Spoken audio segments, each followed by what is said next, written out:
रसो हमप्सु कौन्ते प्रभास्मि शशि सूर्यो प्रणवे सर्व वेदेषु शब्दे खम पौरुषम ऋषु। हे कुंती नंदन जलों में मैं रस हूं, चंद्रमा और सूर्य में मैं प्रकाश हूं, संपूर्ण वेदों में मैं प्रणव अर्थात ओंकार हूं, आकाश में शब्द हूं।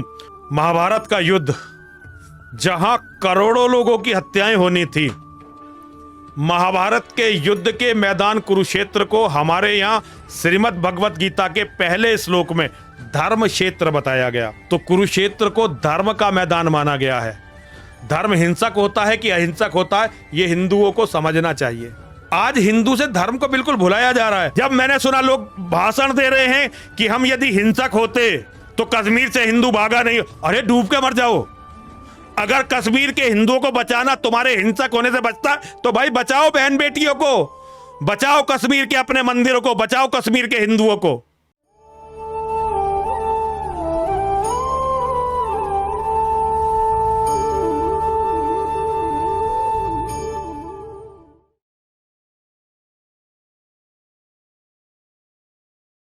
नमस्कार, मेरा नाम सुशील सिंह है और आप देख रहे हैं इक्वलेस। मेरे साथ आज गुरुजी हैं। गुरुजी जो हैं हमारे बहुत ही वंदनीय, हम लोगों की बहुत कृपा रहती है हमारे ऊपर गुरुजी की। गुरुजी भगवत गीता पे चर्चा कर रहे थे, लेकिन गुरुजी आज भगवत गीता से पहले मैं चाहता हूँ एक स्टेटमेंट संसद भवन में दिया गया था।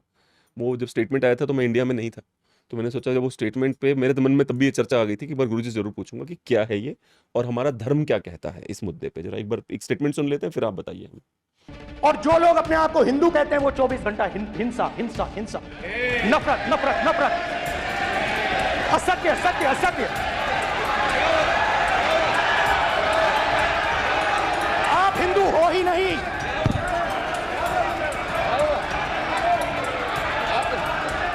हिंदू धर्म में साफ लिखा है, सत्य के साथ खड़ा होना चाहिए, सत्य से पीछे नहीं हटना चाहिए, सत्य से नहीं डरना चाहिए। अहिंसा हमारा प्रतीक है। अबे बता, तो हमारे ग्रंथ क्या कहते हैं गुरुजी? सुशील भाई, आज हम कई हफ्ते बाद मिले हैं और आपने ये बड़ा महत्वपूर्ण विषय उठाया है और मेरे मन का विषय उठाया है। मैं चाहता था इस पर चर्चा करूं, मैं मुझसे किसी ने पूछा ही नहीं, इस पर किसी ने मेरी राय पूछी नहीं। लगता है भारतवर्ष के जो हिंदू समाज है वो मेरी राय को महत्व नहीं देता। ये आपने पहली बार मुझसे इसके बारे में पूछा तो मैं आपको बहुत बहुत धन्यवाद देता हूँ। देखिए, ये राहुल गांधी जी का स्टेटमेंट है। मैं राहुल गांधी को एक मासूम बच्चा मानता हूँ और राहुल गांधी की किसी भी बात को मैं जो है गंभीरता से नहीं लेता। तो राहुल गांधी ने क्या कहा इसके बारे में मेरे कोई खास ऐसे विचार नहीं है। मैं इस पर मैं विचार भी नहीं। मैं राहुल गांधी की, अगर राहुल गांधी राजनीति पे कुछ बात कर रहे होते तो देखो, आप जानते हैं राजनीति की मुझे समझ नहीं है। मैं बहुत कम राजनीति को जानता हूं, क्योंकि भारत की राजनीति वो नहीं है जो हमारे ग्रंथों की राजनीति है। यहाँ चरित्र हनन और चरित्रहीनता की राजनीति है और मैं इस पर ध्यान नहीं देना चाहता। तो मैं राजनीति के बारे में उन्होंने कहा होता तो मैं इस पर कुछ भी ध्यान नहीं देता। नहीं, मेरा कोई धर्म के बारे में और भी ध्यान नहीं देता, क्योंकि मैं जानता हूं कि राहुल गांधी सनातन धर्म के बारे में लगभग कुछ भी नहीं जानते, कुछ भी नहीं जानते। तो राहुल गांधी से मैं कोई गिला करूं, कोई शिकवा करूं, कोई शिकायत करूं तो ये मेरा बनता नहीं है। या तो मैं राहुल गांधी जी की मनस्थिति को ना जानता होता तब मैं राहुल गांधी का विरोध करता, लेकिन क्योंकि मैं राहुल गांधी जी की मनस्थिति को जानता हूं कि वो सनातन धर्म के बारे में कुछ भी नहीं जानते, उन्हें पीछे से किसी ने लिख के दे दिया होगा, वो उन्होंने संसद में पढ़ दिया, तो उसे गंभीरता से लेने की जरूरत नहीं थी। गंभीरता से वो लेना है जो उसके बाद हुआ। उसके बाद अचानक बहुत सारे, मैंने यूट्यूब पे भी देखा, टेलीविजन पे भी देखा, बहुत सारे लोग खड़े हो गए, बताने लगे कि भाई हम हिंसक नहीं हैं। अगर हम हिंसक होते तो कश्मीर खाली नहीं हुआ होता, अगर हिंदुओं से खाली नहीं हुआ होता, अगर हम हिंसक होते तो लव जिहाद नहीं हो रहा होता, हम हिंसक होते तो ये नहीं होता, हम हिंसक होते तो वो नहीं होता। ये सब लोग मेरे विचार से ना सनातन धर्म को जानते हैं, ना हिंदू, मैं जहां तक समझता हूं कि हिंदू धर्म का अर्थ है सनातन धर्म, इनमें से कोई भी सनातन धर्म को नहीं जानता था। ये केवल कुछ लोगों को संतुष्ट करने के लिए नीचता की पराकाष्ठाओं को पार कर दिए सारे लोग, नीचता की सारी पराकाष्ठाओं को पार कर दिए। सनातन धर्म को इनमें से कोई भी नहीं जानता। इनका ज्ञान राहुल के ज्ञान से भी कम है, ये मेरी समझ में आया। और मुझे बड़ा दुख हुआ कि मैंने बड़े बड़े संतों को इस पर बोलते सुना और वो संत कसम खा रहे थे कि भाई हम हिंसक नहीं हैं, हम हिंसक नहीं हैं, हम हिंसक नहीं हैं, हम तो अहिंसक हैं। हम अहिंसक ना होते तो हमारी बहन बेटियों की ये हालत ना होती। हम अगर अहिंसक ना होते तो कश्मीर हिंदुओं से खाली ना हुआ होता। अगर हम अहिंसक ना होते तो मुसलमान यहां देश पर कब्जा नहीं कर पाते। अगर हम अहिंसक ना होते तो देश के टुकड़े नहीं होते। जब मैं ये बयान सुन रहा था तो मैंने गीता को, पूरी गीता को एक बार फिर पढ़ा देखिए, मैं तो ये समझता हूं मेरे लिए सब कुछ गीता है। तो मैंने गीता को फिर एक बार, पूरी गीता को दोबारा से पढ़ा, सारे के सारे श्लोक, 700 के 700 श्लोकों को एक बार दोबारा पढ़ा, और मैंने ये समझने का प्रयास किया। देखिए, मैं तो ये मानता हूं कि मुझे जीवन को योगेश्वर के नजरिए से देखना, उनके दृष्टिकोण से देखना। मेरी भाषा में जो ये उर्दू के शब्द लगातार आ रहे हैं, इसके लिए मुझे क्षमा करिए। कारण ये है कि मैं बहुत कुछ ऐसा पढ़ता रहता हूं जो उर्दू में लिखा हुआ है, तो बहुत सारे शब्द आ जाते हैं। अगर आप अपने दुश्मन से लड़ना चाहते हो तो सबसे पहले आपको अपने दुश्मन को जानना पड़ेगा, और जब आप अपने दुश्मन को जानने की कोशिश करते हो तो बहुत सारी बातें उनकी स्वभाव में आ जाती हैं। तो इसके लिए आप मुझे क्षमा करेंगे। मैंने पूरी गीता को पढ़ा और मैंने समझने का प्रयास किया कि ये जो कह रहे हैं इसका अर्थ क्या है। मेरी समझ में ये आया कि यूट्यूब पर बैठकर, फेसबुक पर बैठकर, सोशल मीडिया पर बैठकर जो ये लोग चिल्ला रहे हैं, ये सनातन धर्म को नहीं जानते। बहुत सारी संस्थाओं की मीटिंगें बाकायदा उन्होंने कहा कि भाई हम हिंसक नहीं है, राहुल गांधी गलत बोल रहा है, हम हिंसक है ही नहीं। मुझे ये समझ में नहीं आया कि ये अपराध बोध हिंदुओं में ये क्यों भरना चाहते हैं कि भाई तुम जो है अहिंसक हो, तुम किसी को जवाब नहीं दे सकते। और ये देखिए, हिंदुओं को इन्होंने पंगु कर दिया है, हिंदुओं को इन्होंने पंगु कर दिया है इसी कारण से कि नहीं, हमें जवाब नहीं देना, हम नहीं मार सकते। ये हिंदू के मन में कूट कूट के भरना चाहते हैं कि भाई कोई भी अन्याय, कोई भी अत्याचार होता रहे, तुझे अस्त्र नहीं उठाने, तुझे शस्त्र नहीं उठाने, तुझे जवाब नहीं देना। अभी आपने देखा होगा दिल्ली के गामड़ी गांव में सुमित गुजर है, उसके किराएदारों ने चाकू गोद गोद के हत्या कर दी। अब गुजर समाज क्या कर रहा है? गुजर समाज पंचायत कर रहा है। ये इन लोगों का अहिंसक होना है, ये इन लोगों का अहिंसक होना जो हिंदू संगठन और तथाकथित हमारे धर्मगुरु समझा रहे हैं कि भाई तुम केवल न्याय मांगने वाले भिखारी हो, तुम्हारी कोई औकात इस सिस्टम में नहीं है। अगर तुम अपनी औकात बनाने का प्रयास करते हो तो इसका मतलब तुम हिंसक हो गए भाई, तुम जानवर हो गए, तुम हिंदू नहीं रहे। ये हिंदू पर लादा जा रहा है हिंदू संगठनों के द्वारा, हिंदू धर्माचार्यों के द्वारा। और ये हिंदू संगठन, हिंदू धर्माचार्य ने हिंदुओं को यही सिखाया कि भाई भीख मांगो न्याय की, लड़ो मत। अगर तुम लड़ गए तो तुम हिंसक हो गए, और हिंसक हो गए तो तुम सनातन धर्म के विरुद्ध हो गए। लेकिन मैं आपको गीता के श्लोक, श्रीमद् भगवत गीता, और ये गीता प्रेस की गीता है, ये गीता प्रेस के द्वारा श्री स्वामी रामसुख दास जी महाराज ने जो गीता, मैं इस श्लोक का नंबर बताऊंगा, इस श्लोक पढ़कर बताऊंगा और उसका अर्थ आपको बताऊंगा, ताकि हिंदू समझ ले कि हिंदू हिंसक है कि अहिंसक है। हिंसा और अहिंसा क्या है? एक हिंसा है जो इन संगठनों की हिंसा है, एक हिंसा है जो वेद की हिंसा है। ये संगठन उसे हिंसा मानते हैं जब मानव किसी आतताई का प्रतिकार करता है तो उसे हिंसा मानते हैं। वेद हिंसा तब मानता है जब निर्दोष लोगों की हत्या होती है, निर्दोष जनानाम अननम हिंसा। वेद की हिंसा क्या है? अगर किसी कार्य से, किसी कर्म से किसी निर्दोष का हनन, उसकी हत्या, उस पर अत्याचार होता है तो ऐसे कार्य को हिंसा माना जाना चाहिए। और वेद की अहिंसा क्या है? ऐसे कार्य को समाज से हटा देना, ऐसा कार्य करने वाले आतताई को समाज से हटा देना, यह वेद की अहिंसा है। ठीक है ना? यह वेद की अहिंसा है। आज के जो एक, फिर उसके बाद वेद के बाद वेदेत्तर मत शुरू हुए, जिसमें सबसे पहले बुद्ध का मत आया, गौतम बुद्ध का एक मत आया जिसे हम बौद्ध धर्म कहते हैं। त्रिपिटक निकाय आई, त्रिपिटक निकाय की बातों को कॉपी किया गया ईसा मसीह के द्वारा। पता नहीं ईसा मसीह के द्वारा किया या किसने लिखा, मैं इस पर नहीं जाऊंगा। उसके बाद अलग अलग संस्थाओं ने उसको कॉपी करने का प्रयास किया और एक अपराध बोध समाज को देने का प्रयास किया कि यदि आप असत्य अन्याय के विरोध में हथियार उठाते हैं तो आप हिंसक हो जाएंगे। संसद में जो चर्चा चल रही थी वो उन्हीं के बारे में चल रही थी जो लोग गौ हत्यारों का विरोध करने के लिए खड़े होते हैं, जो अपने मठ मंदिरों की रक्षा के लिए खड़े होते हैं। उनकी चर्चा संसद में चल रही थी और उन्हें हिंसक बताया जा रहा था। और उनके लिए छाती कूटने वाले लोग कह रहे थे नहीं, हम हिंसक नहीं है, हम हिंसक नहीं है, हम हिंसक नहीं है। महाभारत का युद्ध, जहां करोड़ों लोगों की हत्याएं होनी थी, महाभारत के युद्ध के मैदान कुरुक्षेत्र को हमारे यहां श्रीमद् भगवत गीता के पहले श्लोक में धर्म क्षेत्र बताया गया। मैं श्लोक पढ़ के सुनाता हूं। गीता का जो पहला श्लोक है, धर्म क्षेत्रे कुरुक्षेत्रे समवेता युयुत्सवा मामका पांडवाश्चैव किम कुर्वत संजय।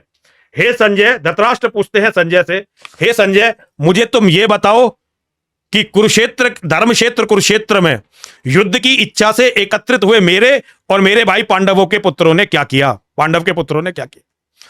तो कुरुक्षेत्र को धर्म का मैदान माना गया है। धर्म हिंसक होता है कि अहिंसक होता है, यह हिंदुओं को समझना चाहिए। आज हिंदू से धर्म को बिल्कुल भुलाया जा रहा है। गीता का दूसरा अध्याय, और दूसरा अध्याय जब शुरू होता है गीता का, तो योगेश्वर श्री कृष्ण बोलना शुरू करते हैं। उनका जो पहला श्लोक है गीता में, कुतस्तवा कस्मलमिदं विश्वे समुपस्थितम अनार्य जुष्टम ऐश्वर्यम अकीर्ति कर्म अर्जुन। और गीता के दूसरे अध्याय का तीसरा श्लोक, योगेश्वर ने सबसे पहले ये दो श्लोक बोले, क्लेव्यम मा इसमें गमे पार्थ नेतत्यु पद्धते शूद्रम हृदय दौर्बल्यम त्वक्तोत्तिष्ठ परंतप। योगेश्वर श्री कृष्ण कहते हैं, हे अर्जुन, ऐसे समय में जब महाभारत जैसा युद्ध शुरू होने वाला है, तेरे मन के अंदर ये कुत्सित, ये गंदा विचार आया कैसे? कौन सा विचार? कि मैं युद्ध नहीं करूंगा। आज के इन नपुंसक हिंदूवादियों के अनुसार अहिंसा का विचार, अर्जुन के मन में अहिंसा का जो विचार आया कि भाई मैं युद्ध नहीं करूंगा, इसको योगेश्वर ने तार तार कर दिया, खंडित कर दिया। हे अर्जुन, ऐसे कठिन समय के अंदर, ऐसे कठिन समय में तेरे मन में ये कुत्सित, ये गंदा, ये घृणित विचार आया कैसे? ये हम आर्यों के आचरण के विरुद्ध है। योगेश्वर कह रहे हैं, आज कुरुसेना के जो ये करोड़ों लोग खड़े हुए हैं, इनके सामने युद्ध के मैदान से हमारा पलायन ये आर्यों के आचरण के विरुद्ध है, ये आर्यों के धर्म के विरुद्ध है। तुम युद्ध के मैदान को छोड़कर नहीं जा सकते। तुम्हारा ये कर्तव्य है कि ये जो 11 अक्षौहिणी सेना खड़ी हुई है, तुम इसमें से एक को भी जीवित न छोड़ो, बशर्ते कि वो अपने घुटनों पर बैठकर क्षमा न मांगे। इनमें से कोई भी महारथी यदि क्षमा मांगकर अपनी गलती स्वीकार नहीं करता, तो 11 की 11 अक्षौहिणी सेना शत्रु की, तुम्हें इसका कत्ल करना यह तुम्हारा धार्मिक कर्तव्य है। यदि तुमने यह नहीं किया तो तुम्हें ना कभी स्वर्ग मिलना है और ना ही तुम्हें कभी कोई यश मिलेगा। और गाली देकर कहते हैं, क्लेब्यम मा इसमें गमे पार्थ नेतत्यु पद्धते शूद्रम हृदय दौर्बल्यम त्वक्तोत्तिष्ठ परंतप। अरे अर्जुन, नपुंसक मत बन, हिजड़ा मत बन। अपने हृदय की इस क्षुद्र दुर्बलता को छोड़कर युद्ध के लिए खड़ा हो जा। और देखिए, जब भगवान अपनी विभूतियों के बारे में बताते हैं, भगवान, मैंने आपसे गीता में जब चर्चा करता हूं तो मैं आपसे सदैव बताता हूं कि धर्म का निवास हमारे कर्मों में होता है और भगवान का निवास धर्म में होता है। तो जिन विभूतियों में भगवान हैं, वही विभूति धर्म की सबसे बड़ी विभूति है। तो मानव का सबसे बड़ा गुण जो भगवान बताते हैं, जो हम ध्यान ही नहीं देना चाहते, हम हिंदू पता नहीं किन 7वां अध्याय और 8वां श्लोक है, रसो हमप्सु कौन्ते प्रभास्मि शशि सूर्यो प्रणवे सर्व वेदेषु शब्दे खम पुरुषम पौरुषम ऋषु। हे कुंती नंदन, जलों में मैं रस हूं, चंद्रमा और सूर्य में प्रकाश हूं, संपूर्ण वेदों में मैं प्रणव अर्थात ओंकार हूं, आकाश में शब्द हूं, और मनुष्यों में जो मैं हूं, मनुष्य के जिस गुण में मैं निवास करता हूं, वो गुण है पौरुष। और अगर इसे हम आम बोलचाल उर्दू की भाषा में देखें, मर्दानगी। भगवान मनुष्य के पौरुष में निवास करते हैं, भगवान मनुष्य की मर्दानगी में निवास करते हैं। पौरुष का सीधा अर्थ है मर्दानगी। आप इसका कोई और अर्थ नहीं निकाल सकते। अगर आप इसका कोई और अर्थ निकालने का प्रयास करते हैं तो आप फिर धर्म के साथ अन्याय करते हैं। भगवान का सीधा सीधा अर्थ है कि मनुष्य के गुणों में मैं पौरुष हूं, मर्दानगी हूं। अर्थात जिस मनुष्य में, जिस नर में पौरुष नहीं है, मर्दानगी नहीं है, उसमें भगवान का वास नहीं है। फिर भगवान ने 10वें अध्याय में अपनी कुछ विभूतियों का वर्णन किया है। भगवान ने अपनी विभूतियों का वर्णन करते हुए बताया है, देखिए 28वां श्लोक है, 10वां अध्याय और 28वां श्लोक। आयुधा नाम अहम वज्रम, आयुधों में मैं वज्र हूं। वज्र वो अस्त्र है जो इंद्र का अस्त्र होता है, जो इंद्र के पास है। और ये बना क्यों था? ये अस्त्र बना था वृत्तासुर नाम के एक राक्षस का वध करने के लिए, उसकी हत्या करने के। और कैसे बना? उस समय जो धरती पर सबसे बड़े शिव भक्त महर्षि थे, महर्षि दधीची, उनसे उनकी हड्डियां मांगी गई थी। उन्होंने अपनी हड्डियों का, अपनी अस्थियों का दान दिया था।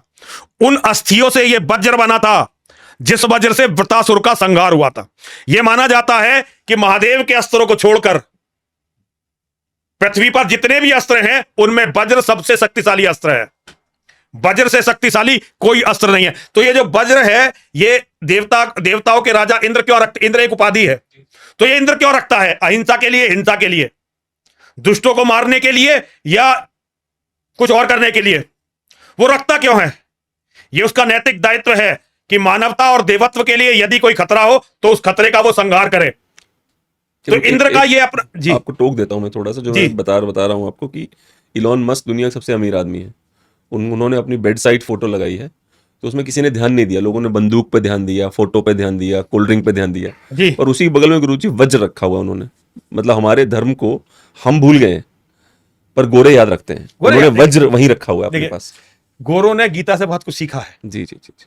और गोरों ने गीता के सिद्धांतों पर चलकर ही दुनिया पे विजय प्राप्त की है। और जब वो गोरे गीता के सिद्धांतों से हट रहे हैं तो वो विनाश की तरफ जा रहे हैं। जी जी जी। हम हिंदू पागलपने की पराकाष्ठाओं को पार कर चुके हैं, और हम केवल ये दिखाने के लिए कि हम बहुत अच्छे हैं। अच्छाई का कोई गुण नहीं है, कोई लक्षण नहीं है, क्योंकि अच्छाई भगवान है, और भगवान का पहला लक्षण मैंने बताया कि मनुष्यों के अंदर भगवान का जो गुण है वो पौरुष है।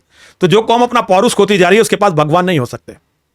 अगर आपके पास अन्याय अत्याचार से लड़ने की क्षमता नहीं है, अपने परिवार को बचाने की क्षमता नहीं है, अपने परिवार को पालने की क्षमता नहीं है, आप पौरुष कहां है आप में? पौरुष तो वो गुण है मनुष्य का जो मनुष्य को मनुष्य बनाता है। किसी भी साधारण मनुष्य को पुरुष बनाने के लिए पौरुष की तो जरूरत है। अगर पौरुष नहीं तो आप पुरुष किस बात के?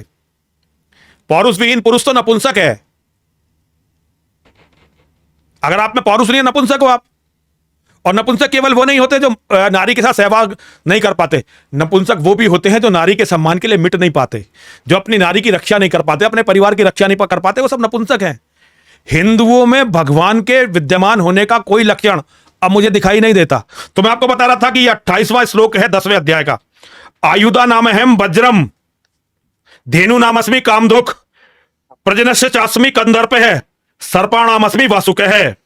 धेनुओं में मैं कामधेनु हूं, संतान उत्पत्ति का हेतु कामदेव भी मैं ही हूं। कामदेव जी जी। काम का देवता, sex, God of sex, sexual power का गॉड, वो भी भगवान ही है। और सर्पों में मैं वासुकी हूं। जी। वासुकी अर्थात धरती का सबसे शक्तिशाली सर्प। और सर्प क्या खाता है? क्या सर्प घास फूस खाता है? सर्प जो खाता है, सर्प दूसरे जीवों को खाता है। तो गुरुजी, प्रकृति ने उसकी जी, साइंस तो कहती है घास में भी तो जीव है। घास में भी जीव है, लेकिन फिर भी ये जो तथाकथित हिंदू हैं, इनको समझाने के लिए मैं बता रहा हूं आपको। जी, जी। आगे देखिए 30वां श्लोक है गीता के 10वें अध्याय का 30वां श्लोक। प्रहलादस्माचास्मि दैत्यानाम काले कलयतामहम मृगाणाम च मृगेन्द्रोहम वैन्तेयस्य पक्षिणाम। दैत्यों में मैं प्रहलाद हूं, जी। गणना करने वालों में काल हूं, पशुओं में मैं शेर हूं, मृगाणाम च मृगेन्द्रोहम, जो पशु हैं उनमें मैं शेर हूं, और पक्षियों में मैं गरुड़ हूं। ये भगवान के गुण हैं, भगवान ने अपने गुण बताए हैं। 31वां श्लोक है। पवने पवनातमास्मि रामे शस्त्र व्रतामहम जसाणाम मकरश्चास्मि श्रोतमास्मि जाह्नवी। पवित्र करने वालों में वायु हूं, शस्त्रधारियों में मैं राम हूं, जल के जंतुओं में मैं मगरमच्छ हूं, नदियों में मैं गंगा जी हूं।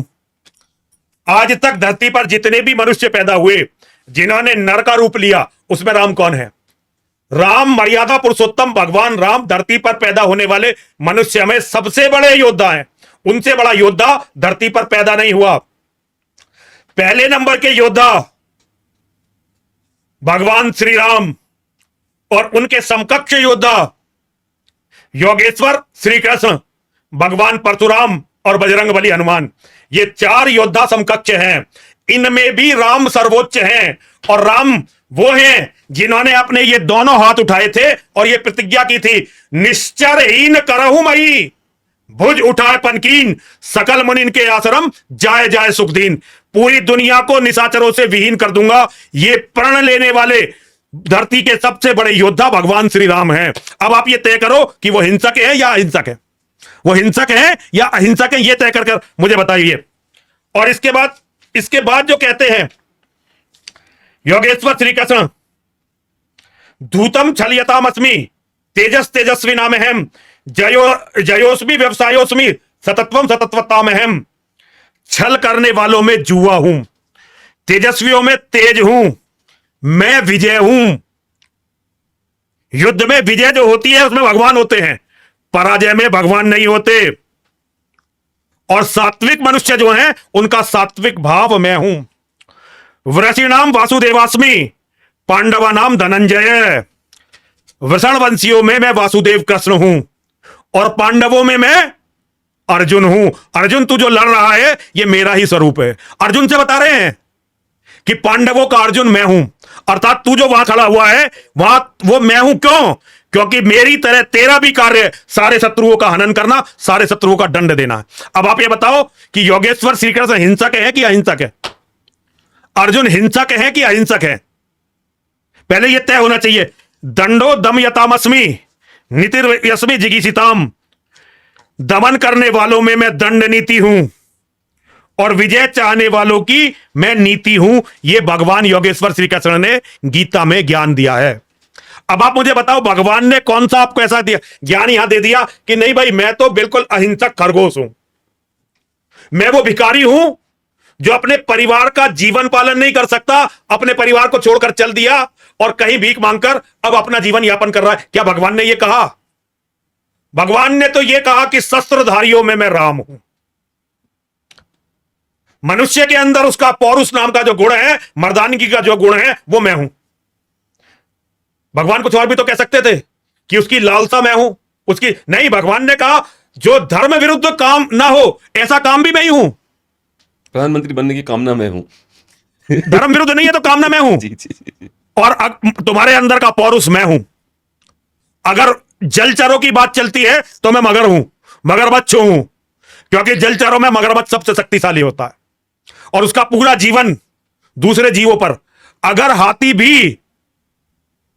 हाथी भी आ जाए ना पानी में, नदी में, तो मगरमच्छ का यह प्रयास रहता है कि हाथी को पकड़कर पानी में खींच लूं। जी जी जी। शेर को पकड़कर पानी में खींच लेता। अगर पानी में शेर पानी पीता हो और मगरमच्छ वहां आ जाए तो मगरमच्छ पूरा प्रयास करता है कि आज इस शेर को खींच लो, क्योंकि शेर और मगरमच्छ ये अपने नैसर्गिक दुश्मन हैं, नैसर्गिक शत्रु हैं।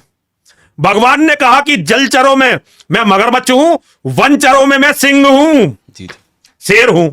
और शेर कितना शाकाहारी, कितना अहिंसा के साथ दुनिया जानती है। शेर घास फूस को, पेड़ पत्तों को खाकर अपना गुजारा करता है। कभी भी किसी गुरु जी शेर को कब जो सिंह होता है ये कभी भी मतलब जो उसके जीवन के जो रूल्स हैं उसके हिंसा का वही रूल है, वो कभी क्रॉस नहीं करता लाइन। तो वही तो यही तो अनुशासन है जो भगवान बना। तो भगवान ने कहा ना तभी तो मैं शेर हूं। भाई शेर कितनी हिंसा करता है, या तो अपने शत्रुओं से लड़ता है या जितनी उसे भूख लगी हो, इतना ही करता है ना। तो भगवान ने बताया कि जीवित रहने के लिए मुझे जो करना है वो सब करूंगा, अपने शरीर का धर्म पालन करने के लिए जो करना करूंगा, जो मुझे जानवर खाने उन्हें खा जाऊंगा सबको, और शत्रु को छोड़ूंगा नहीं। यह शेर का गुण है। शेर कभी कायर नहीं होता, कभी नहीं गुरु जी। शेर कभी कायर नहीं होता। जैसे वासुकी जी जी जी जी। सबसे खतरनाक नाग, आप कोबरा वासुकी का ही तो पुत्र माना जाता है। कोबरा जिसे हम ब्लैक कोबरा कहते हैं, किंग कोबरा जिसे कहते हैं, वो वासुकी के पुत्र माने जाते हैं। किंग कोबरा कभी भी कायर नहीं होता। किंग कोबरा का ये गुण है, आप किंग कोबरा को कभी मारने का प्रयास करेंगे, आंख से आंख मिला जाएगा, यहां तक कभी इतना खड़ा हो जाए और हटेगा नहीं। अब आप उसे हिंसक कहेंगे, अहिंसक कहेंगे, और जो उसकी रेंज में आ गया उसे मार देगा। और पक्षियों में क्या बताया? पक्षियों में बताया मैं गरुड़ हूं, अर्थात बाज हूं। और भोजन क्या है गरुड़ का? गरुड़ का भोजन है सांपों को खाना, चिड़ियों को खाना, मछलियों को खाना। जो उसका भोजन है उसे पूरा करना और शत्रु को छोड़ना नहीं। भगवान ने एक भी अपनी विभूतियों में यह नहीं बताया कि मैं कहीं भी शत्रुओं को क्षमा करता हूं। एक वीडियो होगा, पता नहीं देखेंगे गुरुजी, उसमें क्या होता है कि जो बाज है वो कौवा आता है, उसके एक बच्चे को मार देता है। उसके बाद वो बाज जो है गुरुजी उसको ढूंढता है कौवे को और उसको ले आता है वापस अपने उस पे और मारता वहीं पे जहां उसके बच्चे को मारा गया, जहां बच्चे को मारा गया। बिल्कुल वीडियो है।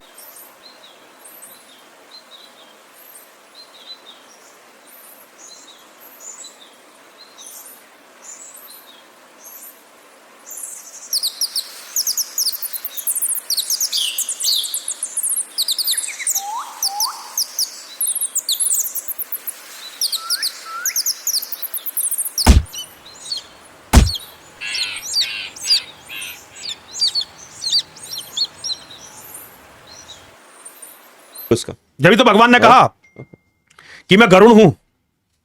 मुझे अच्छा लगा राहुल गांधी ने जब बोला कि हिंदू हिंसा, मुझे लगा क्या पता हो ही गया हिंसक।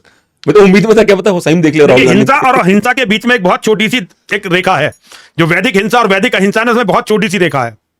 जिस मायने में बाद के लोगों ने बोला, मैं राहुल गांधी की बात नहीं करता, राहुल गांधी ने जो बोला उसको तो मैं गंभीरता से लूंगा ही नहीं। और उस पर कोई टिप्पणी भी नहीं करूंगा। उसने कहा कि महादेव अपना त्रिशूल जो है जमीन में गाड़ के रखे, तो त्रिशूल है जमीन में गाड़ के रखते। उसे ये पता नहीं है कि महादेव जब विनाश पे आते हैं, महादेव जब क्रोधित होते हैं तो पूरी सृष्टि को खत्म करने के लिए चल देते हैं। वो महादेव की अवधारणा को वो छोटा सा देखिए मासूम सा बच्चा है, उम्र कितनी हो गई हो, और वो सनातन धर्म के बारे में कुछ भी नहीं जानता। उसे तो पीछे जो लिख के दे दिया वो पढ़ देता है, तो वो मैं उसे गंभीरता से नहीं लेता। लेकिन जो बाद में सफाइयां आई उस पर मैं बहुत लज्जित हूं। जिन लोगों ने भी सफाई देने का एक कुत्सित प्रयास किया, क्योंकि सफाई में उन्होंने सच नहीं बोला, उन्हें खड़े होकर ये कहना चाहिए एक व्यक्ति भी नहीं बोला गुरुजी, एक व्यक्ति भी नहीं बोला। मुझे तो उम्मीद थी कि प्रधानमंत्री वहीं खड़े होंगे और बोलेंगे ऐसा है कि मैं हिंसक बिल्कुल नहीं हूं, परंतु अगर बात आती है धर्म की तब तो मैं क्या, हर व्यक्ति को हिंसक होना चाहिए। मुझे तो लेकिन हो नहीं रहे हैं ना, कोई हिंदू हो नहीं रहा। लोग कोशिश कर रहे हैं कि हिंदू को बिल्कुल उबला हुआ आलू बना दिया जाए, जो बस केवल खाने के काम आए।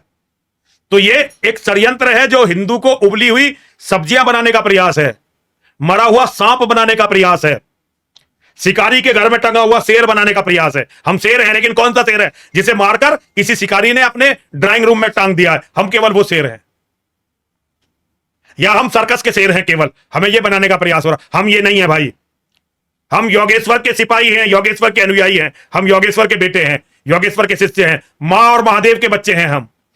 हमारे तो महर्षि भी शत्रुओं के विनाश के लिए अपनी अस्थियां दान करते हैं। बताइए कितनी बड़ी महर्षि दधीची, और देखिए किसे अस्थियां दान की? अपने सबसे बड़े शत्रु को अस्थियां दान की है उन्होंने।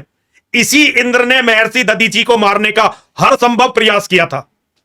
जब महर्षि दधीची बहुत बड़े शिव भक्त थे, जब वो अपनी तपस्या कर रहे थे तो इंद्र घबरा गया। पहले तो अप्सराएं भेजी कि तपस्या भंग करो। तपस्या जब भंग नहीं कर पाए तो उन पर अटैक कर दिया। अटैक करके बुरी तरह पराजित हुए, भागे। महर्षि दधीची को लोग ऐसे समझते, साधारण व्यक्ति नहीं थे महर्षि दधीची, सर्वोच्च कोटि के योद्धा थे महर्षि दधीची।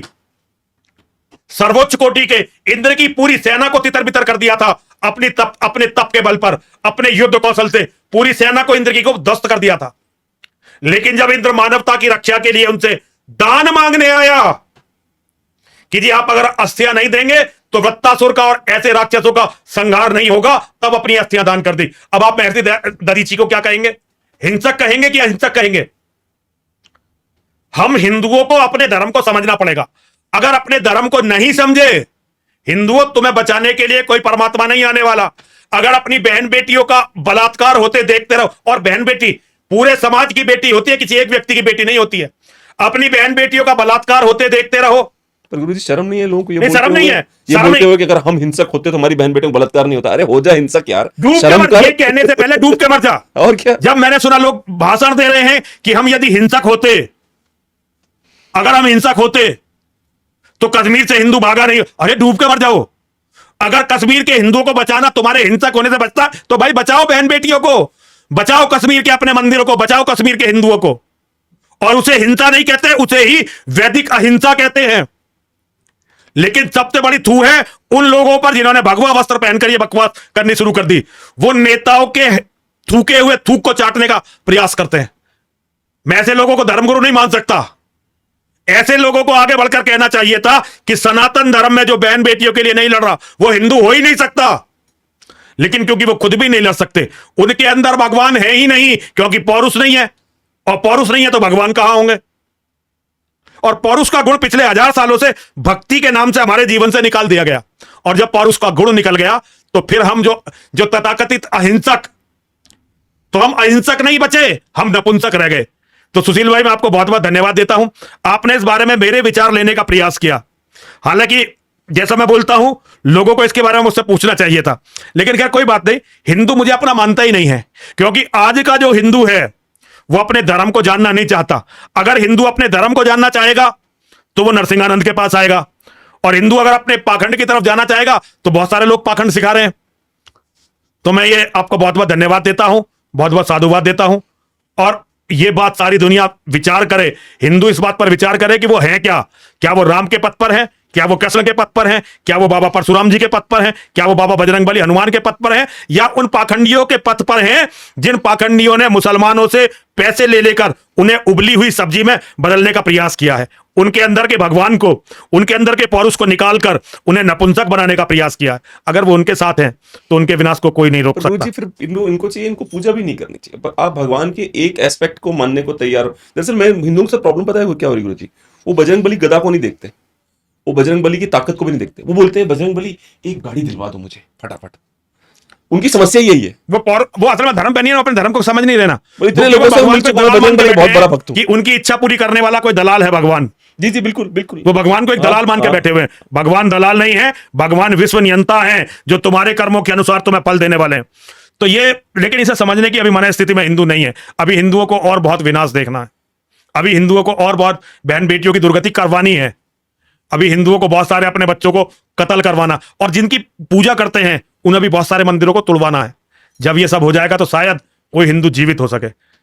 भगवान हमारे पापों के लिए हमें कभी क्षमा नहीं करेंगे, और उन पापों में सबसे बड़ा पाप कायरता, अहंकार, झूठा अहंकार, कायरता का भी अहंकार है। कायरता का भी अहंकार। ये जो तथाकथित अहिंसक हैं, इनमें अपनी कायरता का ये अहंकार है। ये कायरता को ऐसे प्रदर्शित करें जैसे बहुत बड़ा गुण हो, अपनी कायरता और अकर्मण्यता को भी गुण मान के बैठे, और धर्म के साथ विश्वासघात। भगवान लेकिन इसके लिए क्षमा नहीं करेंगे। चलिए खैर, बहुत बहुत धन्यवाद आपका। मां और महादेव सदैव आपकी रक्षा करें। हर हर महादेव, हर हर महादेव, हर हर महादेव।